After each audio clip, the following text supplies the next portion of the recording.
Oke, kita ada beberapa hal yang mau kita bahas dan seperti biasa ketika libur panjang, buat mereka yang punya portfolio yang suka baca berita, sepertinya liburannya pasti akan terganggu ya, karena akan ada selalu berita-berita yang cukup mengganggu ketika kita liburan. Saya akan bahas lebih dahulu dari update, perang dagang antara Amerika dengan, China.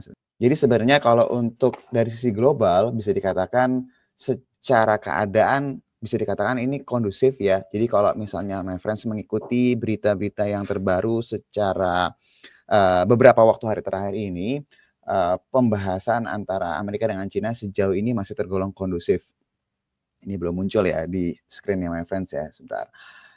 Ini saya bacakan terlebih dahulu, tapi beberapa hal yang kalau misalnya kita lihat, memang saat ini ada hal-hal yang lagi coba untuk dibahas dari pihak Amerika dengan pihak China, salah satunya berhubungan dengan rare earth ya, dan juga ada beberapa komoditas lain yang memang itu akan menjadi salah satu kunci, pembicaraan mengenai antara Amerika dan juga dengan China ini. Tapi hal yang menarik yang mau kita, angkat di sini juga adalah selama ini kan kalau kita perhatikan antara pihak Amerika dan juga pihak China itu agak susah ya untuk berbicara dan sebentar, ini sudah saya share screen kok belum muncul. Ah, itu sudah muncul.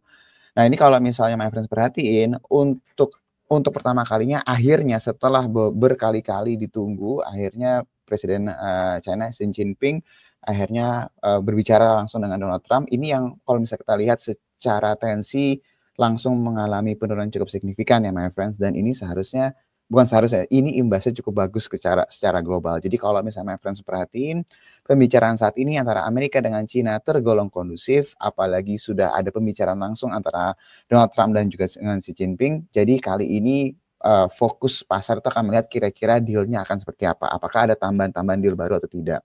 Dan kalau kita lihat dari sisi reaksi pasarnya pun juga sejauh ini ketika kita libur, bursa di Amerika, bursa di Eropa, bursa di Asia pun juga merespon dengan kenaikan yang positif ya. Jadi kalau boleh dikatakan beberapa waktu terakhir ini secara global pergerakan itu positif.